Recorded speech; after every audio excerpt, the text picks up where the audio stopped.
Herzlich willkommen bei Woodwalker Weidmanns Heil. Zur Erinnerung, wenn euch unsere Filme gefallen, dann lasst bitte einen Daumen hoch und ein Abo da. Gerne könnt ihr die Filme auch mit euren Jagdfreunden teilen. Wir freuen uns auch immer wieder über nette Kommentare. Aber jetzt zur Jagd. Es ist Bockbrunft, die hohe Zeit des Rehwildes. Am Beginn der Brunft hatte ich einen Bock in Anblick, der reif genug war, aber aufgrund der hohen Wiese ein Schuss riskant gewesen wäre. Seine Kennzeichen waren breit auseinanderstehende Stangen, tiefe Rosen und im Vergleich zu den Vordersprossen kurze Hintersprossen.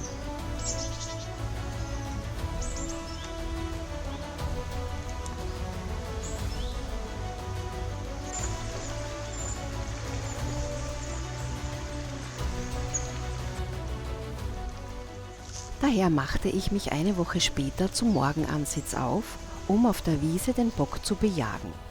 Die Böschung der Wiese wurde aus mir nicht ersichtlichem Grund abgetragen und ein großer Erdhaufen aufgeschüttet, der mir den Blick in das linke obere Eck der Wiese verwehrte. Es dauerte nicht lange, bis eine Geiß mit ihren beiden Kitzen auf der Wiese zu sehen war. Kein gutes Zeichen. Vielleicht war ja noch eine zweite Geiß auf der Wiese, sonst würden meine Chancen schwinden. Für solche Fälle hat man jedoch einen Rehfib, mit dem man den Bock, wenn alles zusammenspielt, locken kann.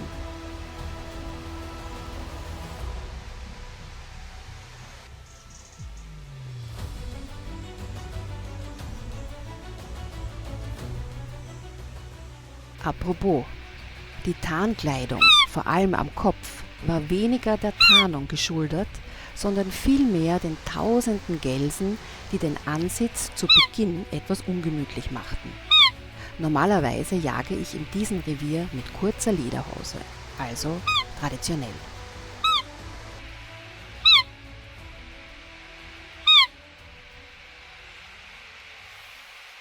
Als eine Geiß bei der Salzlecke auftauchte, stieg die Erwartungshaltung rapide an.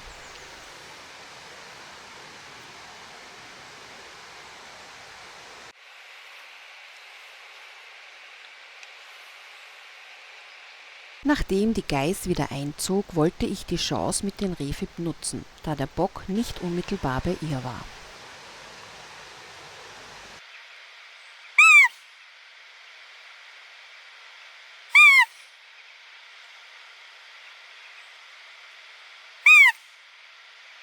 Es rührte sich nichts. So beobachtete ich das Eichhörnchen, das sichtlich erbost über meine Anwesenheit war.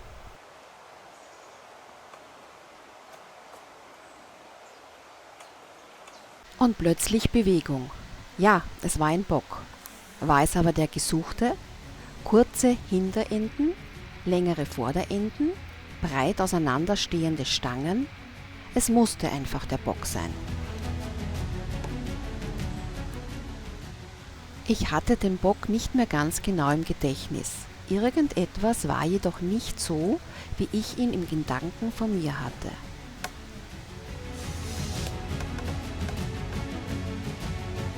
Ich ließ den Bock von voriger Woche nochmals bildlich durch meine Gedanken ziehen.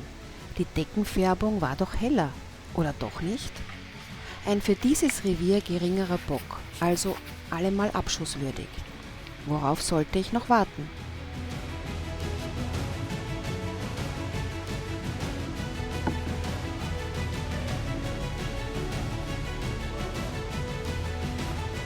Tja, vielleicht wollte Sankt Hubertus doch nicht, dass ich diesen Bock erlege. Ich versuchte mich zurückzuerinnern. War er's oder nicht? Ich wollte es jedoch wissen, und so spielte ich die Liebesmelodie, die den Bock nochmals locken sollte.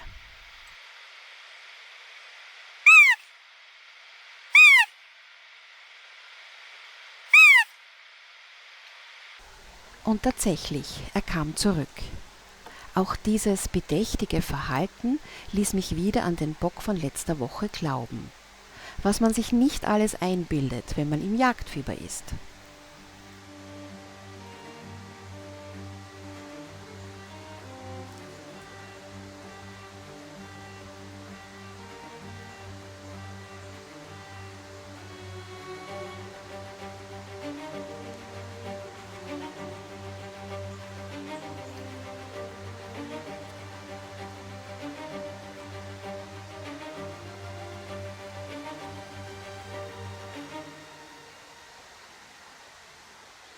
Nun war es Zeit, auf den breitstehenden Bock zu warten.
Es war leider nicht der alte Bock von letzter Woche.